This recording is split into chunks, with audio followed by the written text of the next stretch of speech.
Welcome to Moonlight Madness, and today we're doing the sign of the fire, sun, moon, and rising for January, as we're coming to the last week of January. And the first card I pulled up was Unity.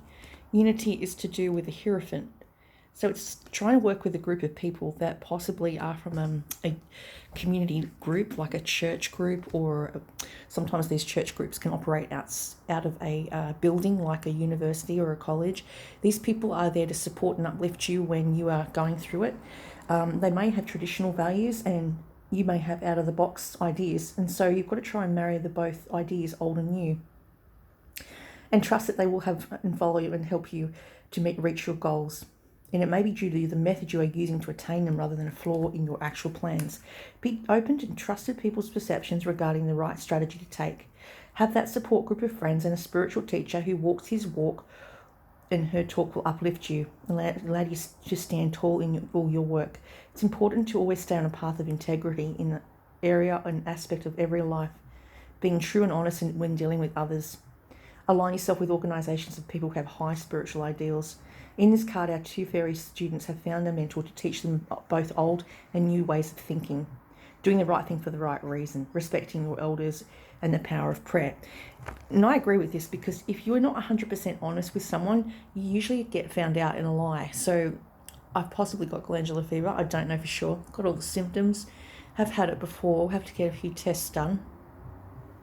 And I just didn't think it was right to go for to start a job or even train for a job when you're under a black cloud like that. I'd rather get all the tests done, rather get all the accurate assumptions and outcomes of saying yes or no, I have glandular fever or not, and then go from there, rather than go and start a job and have to keep running back, going to different doctors, and then you're taking up valuable time, and then they think you don't want the job. So I think it's best to be honest and upfront, do all your tests, get all the right people's advice and opinions, and then work backwards from that. Get the medication right, get yourself well, and then start your job, because that way you're not calling in sick every 5 minutes, and then they think you don't want the job. So that's just my analogy of that. So that's why I think being honest is a really good thing. What could be blocking your path? You may have a person around you who is a Cancer, Pisces, or Scorpion energy. They are romantic, they're dreamy, they're flirtatious, they're dramatic, but they like to spread their, let's say, dandelion around, in a matter of speaking. They like to share their excitement with other people, and they can sweep you off your feet. They need to stay grounded during a very emotional experience. These guys, this Scorpio or Pisces or Cancer, may be quite young, or a Peter Pan syndrome. They could be young at heart. They may not be very mature in how they act. They may be quite immature. So depending on what you want to do with it, remember that their heart is made of glass, and you can shatter it in an instant. Be careful how you use your words around these people, because they're very emotional and very sensitive. And then we've got, in the recent past, you've got the Chariot card. This is to do with the mode of transport or success that comes from self-discipline and dedication, being in the spotlight.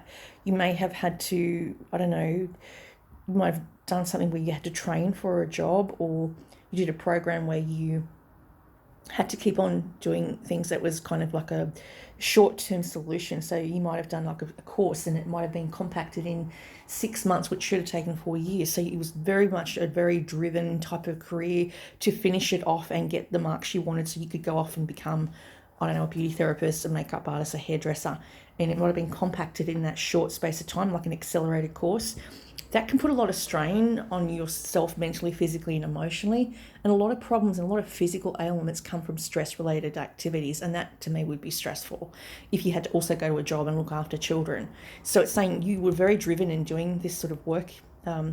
Possibly you've done 2 or 3 accelerated degrees, and they have also put a strain on your adrenal glands and on your ability to survive stressful situations. Your body could hold a lot of toxins because of that, from stress related, and elevates blood pressure, etc. So I think people have to acknowledge that when you come from a stressful time, we've just gone through COVID, that's going to up the ante with stress levels. That can also upset your blood pressure and your viral symptoms that you may pick up, because of everyone's immune system's shot to pieces at the moment from the injections that they've handed out, which have caused all these side effects. So I wouldn't be surprised. I'm not COVID. I don't have COVID, but of what I've been told, and when I did have the injection, I was very sick. So a lot of people's immune systems are suppressed, and they are now coming out with illnesses that they didn't even know they had.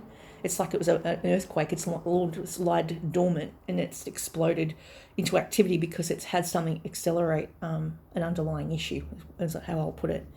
In the recent past, you may have moved house. It might have been a house, or it might have been a place. You might have moved from a home to a different home, different type of home that you weren't planning on moving, but you had to. And just be grateful that you had a lot to celebrate, deep feelings of peace and happiness, a contented personal life. And you might be just so happy to have be able to move to a place that was yours and yours alone and have your quiet time. It also can relate to solidarity, or getting married, or getting engaged, or you may have recently got engaged, got married in a hurry, like a shotgun wedding, which I think there's a movie called Shotgun Wedding out now with J-Lo, and she did a shotgun wedding. So it could be something to do with that. Maybe you had to get engaged because you were having a child with that person, so you got engaged and then found out you were having a child, and so you rushed up that ceremony. Something, it could be for someone out there. Then we've got the Five of Spring. I call this the Aquarian card.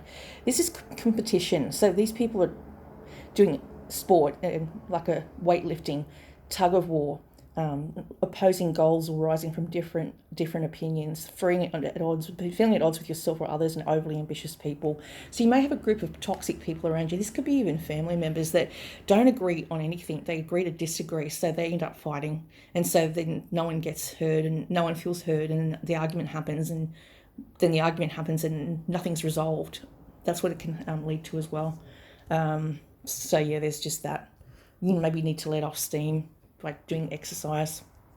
In the future, you've got the Three of Coins, which is to do with producing something amazing. So you may be working in acting, or you may be a producer as well as an actor, as well as a photographer or filmmaker, and you might be producing some really good work, but you've got 3 projects on the go at the moment, so you're going to be quite stretched. So I hear for some of them, burnout. So be careful of get commissioned to do a series of paintings, and they have to be on the wall by a certain time, or a series of books that you're writing and it has to be out by a certain due date, like a pending date that has to come. So it does talk about that. You may have to look at ways to minimize stress in order to get the achievement that you are wanting. You have here, this is the person that is being, well, the person that blocked you was the Prince of Cups. So you've got a water sign blocking your pathway in accomplishing your goals. You have the person around you, your partner, it could be, is the King of Pentacles, and that is the Virgo, Taurus, Virgo, Capricorn star sign. They love to have fine jewelry. They like to look at all their things. They like to have all their riches around them, their cars, their boats, their things. They're very busy. They may work. They may be a workaholic. You might be going, well, where's your husband? Oh, he's at work, or he's driving to a meeting, or he's gone to do the Little League, or he may be on the team for projects to try and minimize waste, or environmental activities outside of what he normally does. And then he finally comes home, but he still has time to take the trash out. He still has time to be a husband and a parent, but he's just extremely busy. He's extremely work-based and work-focused.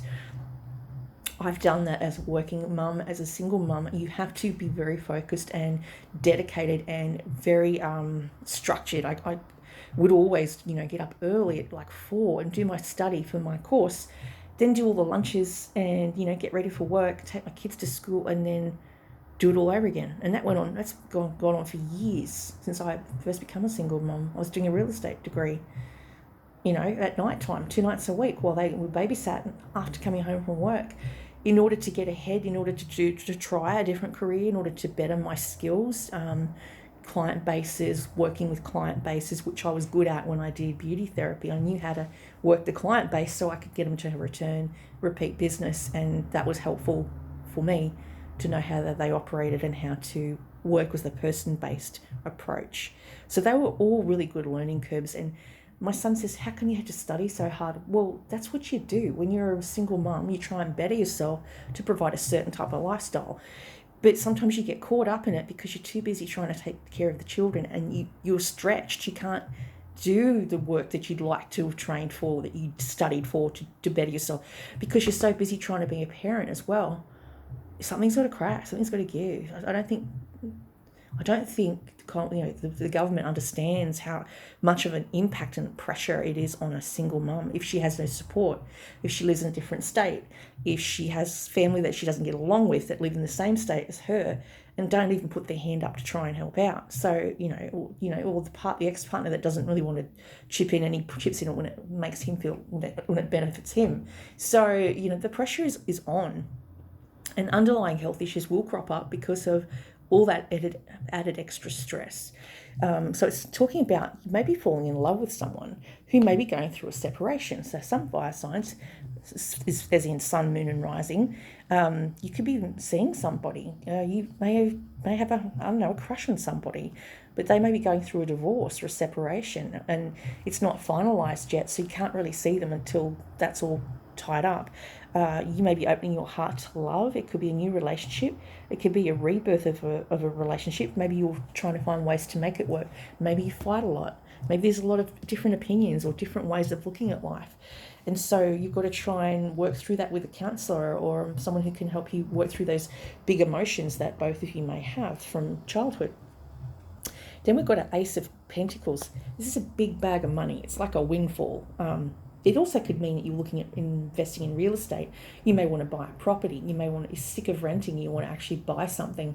Now the market's really, I guess it's a buyer's market right now. It's not a seller's market because the buyers want a house, but there's not enough houses to go around. Or there's a lot of houses, but not at the right price. Something to do with it's not being what you're asking for. You may want more than what you're able to get for the house. Get different valuers. My suggestion is, I've been in real estate or studied it, is that you need to go to a couple of different valuers because one valuer might raise it up more because of where it's located. If it's near shops and trains and buses and a school, then you'll get more money for your sale of the house. So it'll push that amount you can ask for up further. But then sometimes, it might have been near a petrol station or something, and then that might be, people will go, I don't want to buy that house because it's near a petrol station. That's not good for, possible cancer, which is just fumes and living nearby and the ground and everything. You can't grow anything there. So all these little things will add up, but the property market right now, there's a lot of people trying to sell their houses. So they just want to get rid of them. And if they just want to get rid of them, they're going to just take anything. Whereas the one that's buying it will go, oh, excellent, and not know all these hidden problems that may be underneath it. So be careful when you go to buy a house.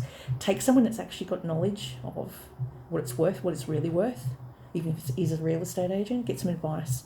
So you may be separating from that house because of the marriage ending as well. There's a divorce, a separation. And you will grow stronger from this. It's very sad and it's a lot of heartbreak, but if there's family involved, then I wish you well. It's a very long process and it can go on for years when you separate. The fallout is worse than the actual separation. I've been there many times and I don't choose to go back to one, not anytime soon. So then we have Blessed, and then Blessed is by Wisdom of the Oracle by Colette Baron Reid. And then you've got The Fairy Tarot by Doreen Virtue and Radley Valentine. That's the oracle I'm using today. And then Blessed, I'm just finding that page. Essential meaning, something wonderful that is unearned and unexpected. An unforeseen gift from spirit. There are moments in life when out of the blue it seems that everything is being orchestrated by divine intervention. You feel blessed in ways that are difficult to express. It's as if some part of you, the Red Sea parts in front of you, and events come together to banish your troubles easily and naturally. You know deep down you did not deserve any of it, and yet here you are. This is one of those times. Let awe and gratitude for all your blessings guide you now. You are moving towards a deepening of intimacy and a unique and sacred partnership. You know you are meant to make this connection, this union, blessed by the divine, will bring transformation and beauty to the world. This is also a sign that, even more important, you're being called to a deeper intimacy with yourself and spirit. With the new development, you will see evidence of grace in your life. Unexpected windfalls, good fortune that comes your way now. You're in a phase where any difficulties or obstacles that may have stopped your success disappear on their own. Be ready to receive. The windows of opportunity will open wide. Accept the blessings given to you now, and don't forget to share them. Then you have round and round, which is like a 1 year cycle. So possibly in 1 year, all this will come about after a settlement, after a separation. Will you get what's yours and what they get what's theirs? The spiral quality of events when a lesson isn't quite integrated. Cycles are challenging to break, revisiting a pattern from a new perspective. The appearance of this card is a reminder that although it may appear that you've gone backward, the truth is you're standing at a higher position, looking down into your circumstances, and you will learn something, do something better, break a cycle set up in the past. You actually have a bird's eye view of your initial footprints, and you can access the wisdom and lessons learned. Are you wondering, how did I get here again? Does something feel familiar right now in your dynamics with others? Maybe a little too familiar? Don't be surprised that you've found yourself repeating an old story with the same sort of person, who may not look similar, but who attracted you because of your easy acquaintance with his or her qualities. Your relationship is a mix of what is good and what is potentially challenging. You've been drawn to this person.